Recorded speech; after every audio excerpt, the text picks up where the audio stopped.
Hey folks, it's your buddy Mike Messier, One Pro Wrestling and Sports Fan YouTube channel. Today is Father's Day, so happy Father's Day to all the fathers, all the sons, all the daughters, all the stepfathers, all the mothers acting as fathers, all the whatevers. So happy Father's Day. And for our pro wrestling fans, I'm going to give you two lists: the best dads, the best fathers in professional wrestling, and the worst dads in professional wrestling. Now, I think I'm going to make this a 2-video series, so let's start with the nice list, the best dads. And folks, this is subjective opinion, meaning this is my opinion. This is not written in blood. This is not written in gold or rhinestone. So I'm just going to give you a list, and guess what? I'm sure that I'm missing some people. I'm sure that I'm forgetting someone. There's probably someone that could be number 2 or number 3 on this list that is just escaping me right now. But let's just see what happens, okay? Number 10, I'm actually going to put the badass Billy Gunn. I feel that as a father, he has done well in bringing his 2 sons, 2 that I know of, into professional wrestling. He's wrestled with them. He's wrestled against them.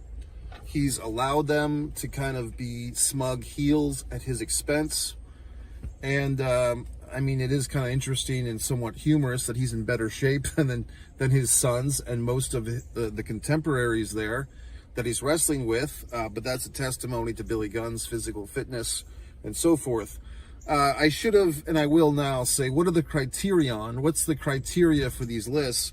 For the best list, I'm thinking the actual, if the father is a wrestler himself, and there will be a few that aren't, but if the father was a wrestler, his contributions to wrestling, the amount of children, not just sons, but daughters are included, the amount of children that were professional wrestlers or involved in wrestling, the contributions that the children of the wrestler or of the father made, like the contributions of the kids, the contributions of the father himself, what I know, if I know anything of their personal relationships or what's common knowledge among wrestling fans of the relationship, allowing the child to go out on their own is actually, that's kind of the flip side of also, there's a delicate balance between helping the child and being too helpful or too controlling. So that's an interesting ranking.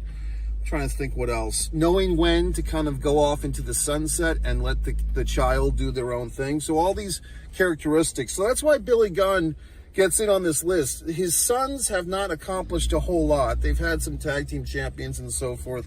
They're in AEW and so forth. But I think just the fact that Billy Gunn is kind of like allowing these 2 kids to grow into their own, but he's not overwhelming them, but he is helping them. So there you go. Number 9, this is going to be a shocker, and this could be heavily influenced by my enjoyment of the film, The Iron Claw. You thought I was going to say Fritz von Erich. I'm saying Kevin Von Erich. Now, you might be wondering, well, gee whiz, Mike, why would you say Kevin Von Erich? How is he a great father in wrestling? Well, his sons are a competent tag team, but they have been kind of, I would say even restrained a bit from going deep down the wrestling cycle. They've been kind of sheltered by Kevin. I think he's kept them in MLW, Major League Wrestling. I don't want to say they're part-time wrestlers, but they haven't gone gonzo with it. And I think that's because Kevin, I know that, in the movie they talk about the Von Erich curse. I kind of feel like Kevin might actually believe in that even now, because I feel like he's kind of sheltering his sons from the storms of professional wrestling, and he's allowing them to wrestle, but he's not, when I say they're fully grown adults at this point, so they can do whatever the hell they want. But unless these guys step up the ante with their careers, I think they're going to be kind of where they're at. They're kind of like, really competent, good shape tag team, but they're not like chasing the gold anywhere, it seems. And I just feel like Kevin, also he gets points for just surviving, quite honestly. And maybe I'm being too influenced by the movie The Iron Claw, but I think Kevin really is the hero of that tragedy, the tragic family, because he's the one that did not succumb to the suicidal thoughts. He's the one that lived. And just like in the movie, when when he's so sad because he says, I used to be a brother, and his sons look up to him and they say, we'll be your brother's dad. So Kevin Von Erich gets in number 9. Here's another one that might shock and amaze. As far as I know, he only has one offspring that's an actual pro wrestler. And looking at this might be a little bit high. And there's even some people on my worst list that could challenge him for this spot. I'm actually going with Bob Orton Jr. That's Randy Orton's father. I think I'm giving a lot of credit to Bob because he did not seem to be vengeful when his son surpassed him.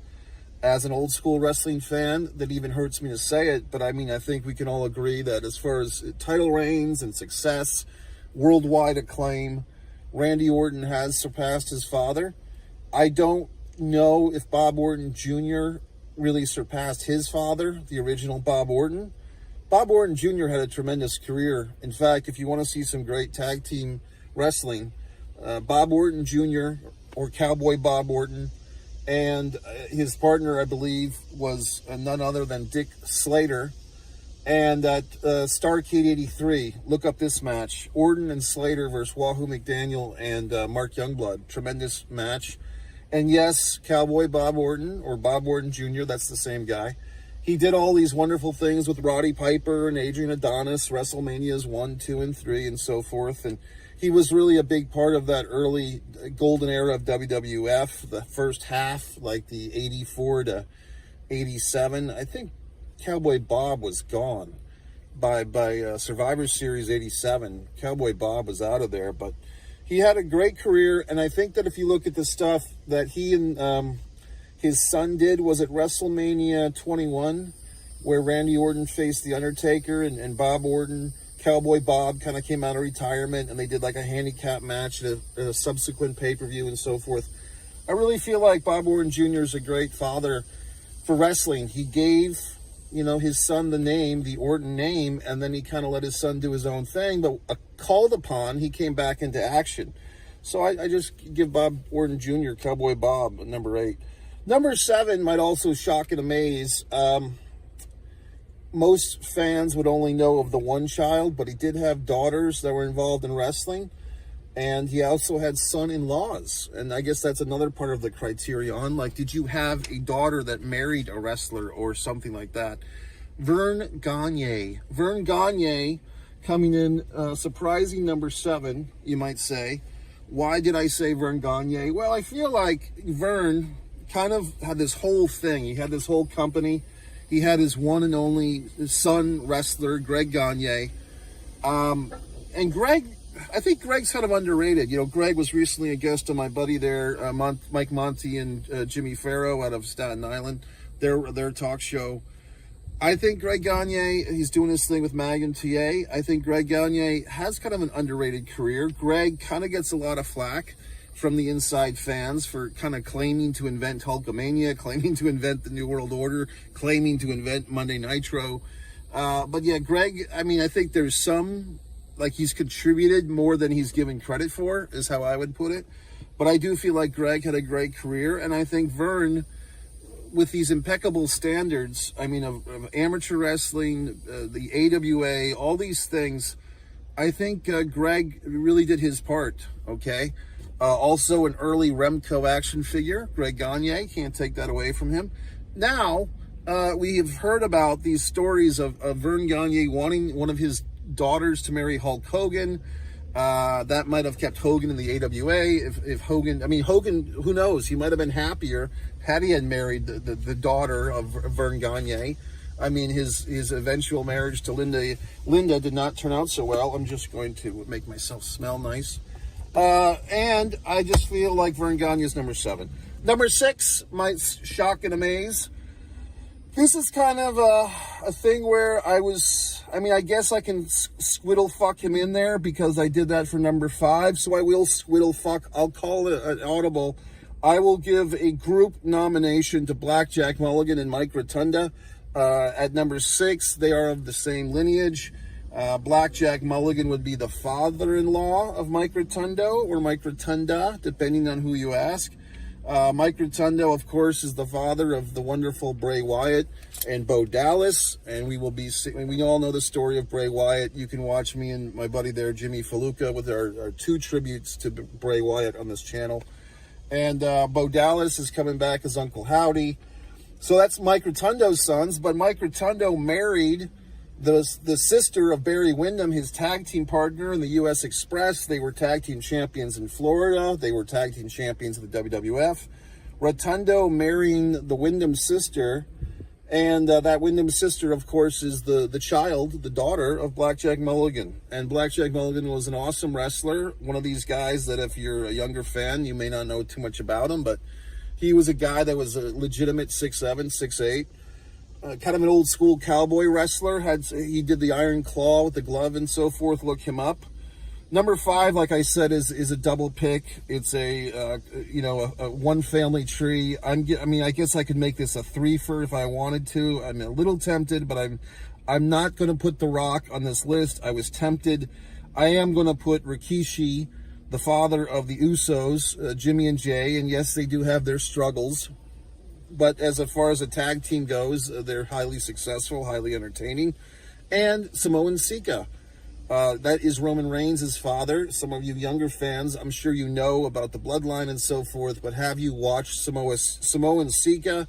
He did have a solo run in '87 WWF. He did team with Kamala during that time. They had Curtis Iakua as their manager, but mostly known as the tag team partner of his brother, Afa. The Wild Samoans did some babyface stuff, but mostly known for heel work with Captain Lou Albano, WWF Tag Team Champions 3 times over, barefoot wrestler. Sika, when I was a kid, Afa kind of looked like, he was kind of like the Road Warrior Hawk. Like, Road Warrior Hawk always felt like more of the Road Warriors than Animal, just a little bit. And Afa kind of felt like more of the Samoans than Sika, just like Butch Miller felt more like the Bushwhackers than Luke Williams. If you're a real wrestling fan, you know what I'm saying. There's always one, not always, but like Ricky Morton feels like more of the Rock and Roll Express than Robert Gibson. Do you see what I'm saying? There's like a 1A and a 1B. So Sika was kind of the 1B, but he kind of has the last laugh here because he had the wonderful son, the wonderful seed.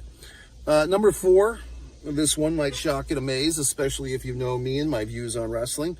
Vince McMahon Sr. Obviously, he bequeathed upon the world, for better or for worse, his son Vince McMahon Jr. But I'm just going to say that Vince McMahon Sr. provided the palette and the paintings that his son created. I'm going to give Vince McMahon Sr. the benefit of the doubt here. I feel like, he provided the palette, and for better or for worse, Vince McMahon Jr. did all the things that he did. But I feel like Vince McMahon Sr. kind of gets overlooked as a father. So even though he wasn't a wrestler, I'm giving him the number 4 spot. Maybe it's a bit high, maybe it's a bit not. But I think as far as he set the groundwork for his son, and his son did a lot, good and bad. Number 3, this will be an interesting inversion. I'm giving it to Jim Crockett Sr., okay? Look at what I just said for Vince McMahon Sr., but now you take the NWA, the National Wrestling Alliance, Jim Crockett Sr., the Jim Crockett Sr. Memorial Cup was named after this gentleman. He gave us David Crockett, who was a wrestler briefly, became a commentator, some of the behind-the-scenes people, Jackie Crockett, but most importantly, perhaps, Jim Crockett Jr., who really took that Mid-Atlantic Wrestling into JCP era, eventually bought out the UWF and so forth, and for years was the top competition to the WWF before selling the promotion, once again, for better or for worse, to Ted Turner. I'm looking for something. For Christ's sakes. Number 2, once again, for you young fans, you may not appreciate this. I'm going to say Dory Funk Sr. Now, who is Dory Funk Sr.? He is the father of Terry Funk. He is the father of Dory Funk Jr.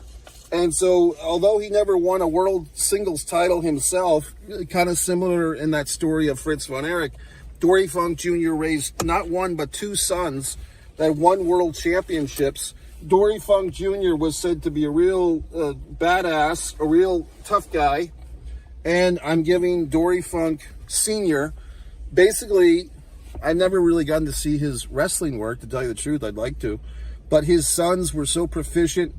Dory, for those that don't know, trained a lot of your favorite wrestlers. A lot of, like, I think Kurt Angle got some training early on from Dory Jr., but Dory Funk Sr. gets the number 2. And you might be shocked and amazed, fans. Like I said, look at this list. I had to cross out names, put names.